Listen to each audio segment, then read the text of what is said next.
Olá pessoal, tudo bem com vocês? Prazer, eu sou a Natália e você está no canal Natália Brar. E hoje vamos falar sobre o dia da abolição da escravidão no Brasil.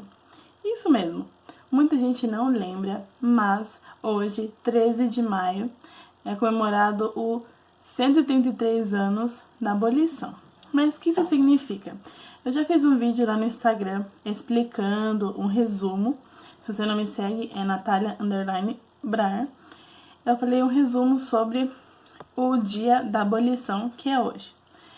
E então, o que a gente pode fazer, o que a gente pode refletir sobre esse dia da abolição? Realmente aconteceu? Como aconteceu? Será que os negros foram inseridos? Foram largados? Então você já deve ter visto alguns personagens, como o Zumbi dos Palmares na escola, entre outros, né, que mostraram a história da luta, né, do movimento negro. Mas, em 1888, 133 anos atrás, a gente viu que em uma assembleia, né, teve muita pressão, depois de muitos anos de pressão. Eu falei um pouquinho lá no Instagram porque que é um conjunto de pessoas, né, que fizeram pressão. Então, a gente sabe que no meio do século XIX teve a Guerra do Paraguai, tá? Então, se vocês não lembram, os escravos foram para a guerra e lutaram par a par com os militares, com o exército. Então, o exército, quando voltou vencedor da guerra, eles pararam para pensar: mas o que eu estou fazendo aqui? Né? Eu voltei livre, mas minha família ainda é escrava. Ou eu lutei do lado de um escravo e ele ainda vai ser escravo. Não fazia sentido, tá? Então, por muito tempo, teve essa ideia. Então, o que a gente falou também é sobre os navios negreiros, que eu queria comentar. Que começou, então, lá no século XVI, tá? Com os navios negreiros, na metade do século XVI. Então, 30, 40 anos após a invasão, eu chamo de invasão dos portugueses aqui na América, começou já o tráfico negreiro, porque os índios ou morriam das doenças que os europeus traziam, ou fugiam porque eles conheciam o local. Mas a maior parte morreu pelas doenças também, tá? Depois, né, ajudaram os bandeirantes e tudo mais, porque era uma função mais do homem, né? Eles não entendiam essa questão de riqueza.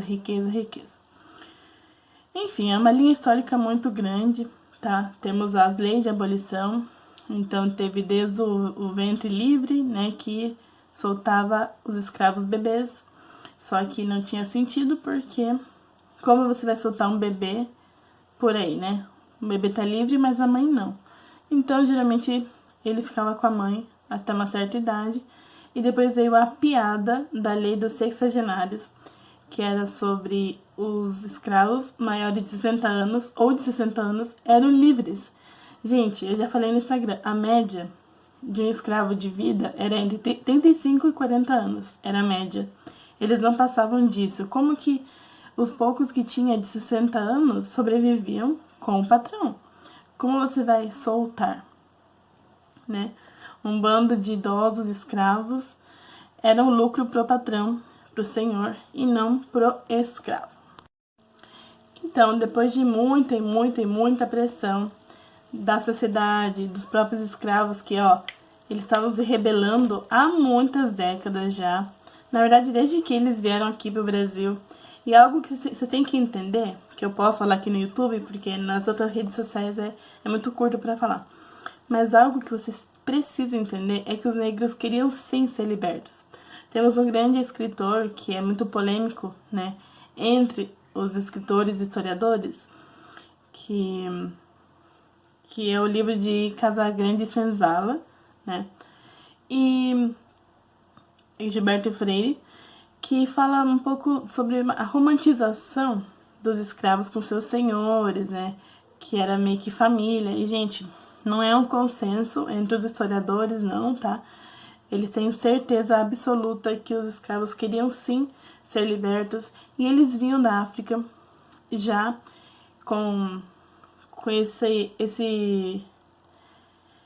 como posso dizer, eles são rivais, né? Porque eles eram trazidos, mas não era um país unificado. A África é um continente, então se tinha um reino, tinha outro reino. Então, entre eles não tinha essa união para falar assim, vamos nos rebelar. Porque eles eram rivais, muitas das vezes. Então, a gente pode mencionar também o infanticídio, suicídio, tudo isso acontecia no navios negreiros. Aí, ao longo do século XVI, teve revoltas, 17. Então, tanto no Brasil colônia quanto no Brasil império, inclusive quando Dom João VI e Dom Pedro estavam aqui, muitas revoltas aconteciam, tá? A gente pode nomear várias e várias. Depois que foi declarada a independência, teve ainda, na própria independência, muitos escravos foram lutar pela independência do Brasil, tá? Então, se a gente for ver, gente, esse vídeo poderia ficar horas e horas, porque é muita coisa para falar. Mas então, vamos falar especificamente desse dia. Não foi somente a princesa de Isabel que assinou a Lei Áurea e falou assim: oh, meu Deus, que dó dos negros, vamos libertar e falar, podem ir embora, vocês agora são livres. Não, aquilo é letra morta, gente. Simplesmente eles deram uma carta dizendo, ó, o que vocês queriam tá aqui. Mas aí deu briga com os militares, deu briga com a igreja, tá? A igreja já tava assim, né, com o império. Deu problema com os patrões, porque os escravos valiam muito dinheiro na época. Então, deu muito conflito. E aí podemos perceber que eclodiu, então, nessa Lei Áurea, que não deu nenhuma indenização para os patrões, nem para os escravos. Então, pessoas que nunca trabalharam por dinheiro na vida, porque, né, eles estão ali desde o século XVI, o tráfico negreiro do navio negreiro parou com a Lei Eusébio de Queiroz em 1850. Então, já fazia quase 40 anos que não podia mais vir de outro lugar. Então, eles praticamente cresceram ali, esses escravos, dentro das casas dos senhores, nas casas grandes, trabalhando. E outro ponto importante, o Brasil, além de ter sido o último país a abolir a escravidão no Ocidente, ele era um país escravista, ou seja, que o escravo estava sempre ligado à economia da época, a maior economia. Então, quando era do café, o escravo trabalhava para o barão do café. Quando era do açúcar, trabalhava para o engenho do açúcar. Sempre era na economia principal. E também porque algo que não se é comentado muito nos livros é sobre a mão especializada desses negros. Quando eles vinham da África, as mulheres e os homens eram mão de obra especializada, né? Lá no minério, em minas de ouro e tudo mais. Eles eram especializados, eles sabiam como tirar, eles já mexiam com isso, eles tinham umas técnicas de engenharia perfeitas para a época. Então, não é que eles eram mais fortes, isso é um mito, tá? Tem muita coisa para falar sobre esses mitos, né, entre os negros, os índios. Mas, continuando então, eu disse algo sobre a igreja, né? Tinha uma bula papal que defendia os índios e não os negros, lá no século XVI. Então isso foi tomando um pouco de conceito dentro da igreja católica, né? Que os negros deveriam continuar sendo escravizados. E o império era muito católico, mas a partir do momento que começou essa ideia de república, aí deu problemas, né? Deu bastante problema com a igreja. Mais uma coisa que eu não poderia deixar de falar é sobre a alforria. A alforria era a carta de libertação do escravo.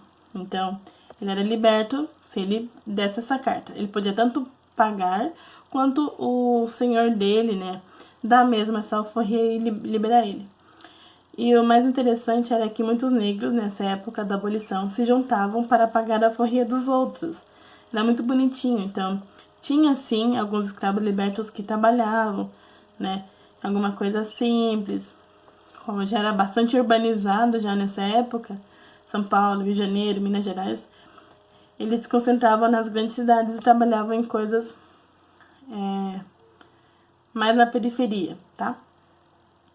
Então, essa alforria era muito importante e os quilombos juntavam dinheiro para que tivessem alforria para os outros escravos. E então, também postei um vídeo no Instagram sobre as mulheres que mais trabalharam nos quilombos, tá? Não existia só o Zumbi dos Palmares. Tem a esposa dele, a mulher dele, a Dandara, que também ajudou, foi uma guerreira, muitas outras mulheres que trabalhavam nos quilombos e elas, nossa, lutaram demais. Eu admiro muito essas mulheres. Outro fato, a sexualização do corpo das mulheres negras. Aconteceu muito naqueles séculos, tá? Mais de 3 séculos, onde a mulher negra era sexualizada. Hoje a gente fala mulata, tá? Sendo que é um termo pejorativo. Por que as mulheres da globeleza e tudo mais, que hoje já não se faz, é chamada de cor do pecado? Em razão dos africanos. Então começou, né, o corpo violão, tudo isso da mulher mestiça, né, que o português casava com elas ou às vezes, infelizmente, abusava sexualmente delas.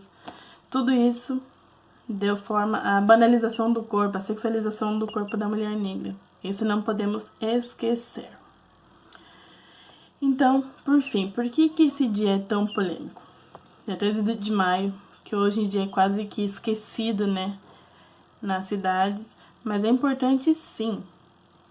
É muito importante relembrar que por muita pressão social interna e externa, tá? Porque a Europa, Estados Unidos, a América, a maioria já não era mais escrava, tá? Não tinha mais população escrava. O Brasil era a maioria escrava.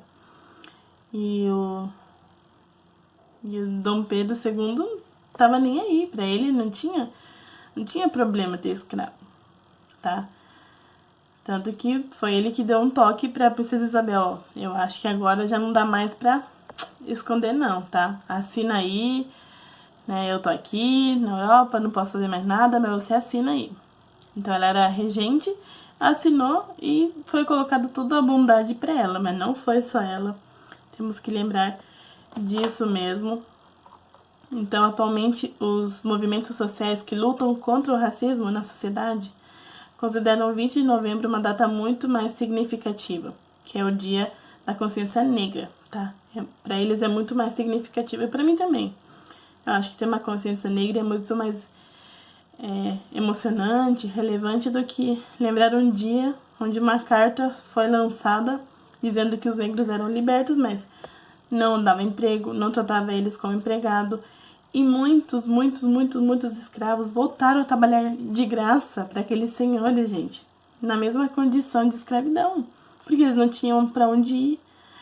Ali que foram criadas as favelas, tá?